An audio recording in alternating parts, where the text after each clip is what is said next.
Hey everybody!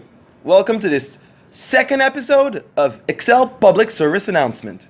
Maybe you watched the first one about sorting and you felt like it was a great adventure. Today we're going to talk about one of the most dangerous things in Excel, the merge cells.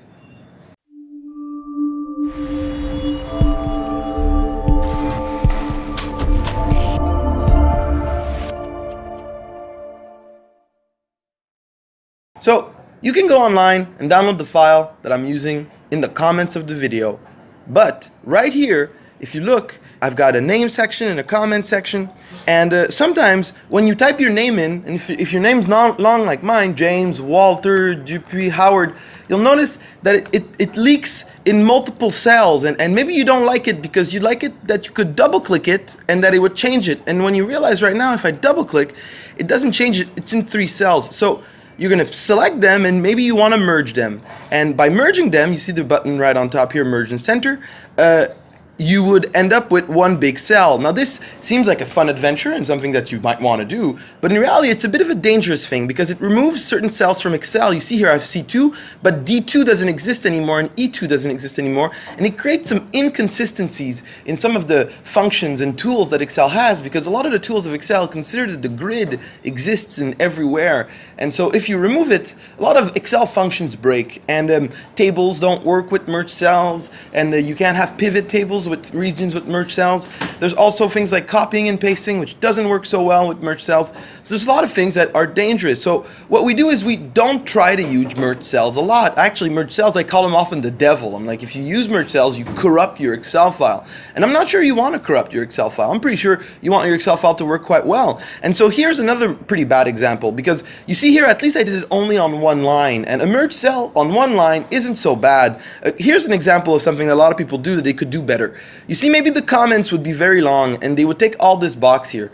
So maybe I'd have the feeling to merge and center all these boxes. So I pick all of them, row 3, 4, 5, and 6, and I merge them. And by making one big box, what happens is it doesn't work so well for us, because now I've merged horizontally and vertically, and that's not a great idea. So right now it makes it even more difficult for Excel to understand what's happening, and it makes it even more difficult for functions to properly work and for other tools inside of Excel other than just typing content to work properly. So if your only goal is to type in content and have it look in a merged cell, it's not a bad idea. You're probably going to work. It's going to work for you, but not necessarily the best idea when you're actually trying to make a file to do tracking or to do a budget or to make a plan or to have a project or to actually have a real work Excel file. Merged cells aren't really your friend. So what can you do here to alleviate this problem? Well, you see here I've got this big cell. Why do I have to have all 4 rows here, right? I'm going to unmerge them, click it, re-click merge, and then you see here I can take the first row, merge it, and then grow this row so that it's much wider. And in this wide row, I can have a wider place to write, and that's better than having 4-dimensional merged cell. I would try not to have too much of that, for sure. Got a great example. Okay, so this is story time, people. You know, I've worked in Excel for now 7 years, so I've seen a lot of horror stories. And one of the biggest horror stories I've had was one time I was working for another group that, you know, for respect, I don't want to, you know, name, but they were working on a file for their union, right? So there's a union, a group of people, and the union file has a lot of information in it. It's like 1.1, 1.1a, 1.1b, 1. So here you can look. I've got a pretty good example of what I'm talking about. So right over here, you can see that maybe the union management file would look like this. A and B is where they put the article. So 1, and then A, and then B, and then C.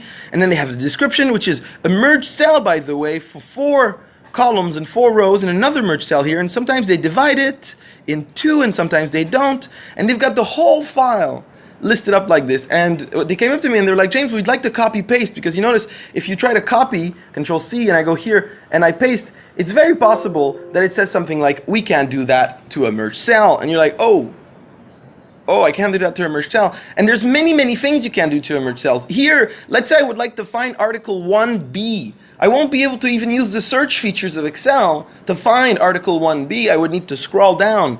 And if you have too many merged cells, you can break the visual display of Excel. And imagine how bad that is to break the visual display, and then when you scroll, everything gets transparent. So they couldn't print the file because of the merge cells. They couldn't see the file because of the merge cells. So what did they have to do? Well, they really lost all that data, and all that union file had to be recreated a bit from scratch because they had it put in Excel, and Excel wasn't the right tool to handle that work. Word would have done a way better job of doing this, because really there is no tracking needed here, and there is no analysis needed here. And you know, I don't want to know how many articles I have that are this many words long. These are things that aren't very interesting to me. I'm just trying to build a union file that informs me of, you know, text-based information, perfect for Word, not necessarily needed in Excel. But ultimately, the moral of this whole class is, please, don't use merge cells. Try to dodge it. Try to live a life without merge cells, because Excel is going to be more friendly to you. You'll experience much less bugs and much less problems if you live a life without merge cells. So on the second PSA, with not much learning in it,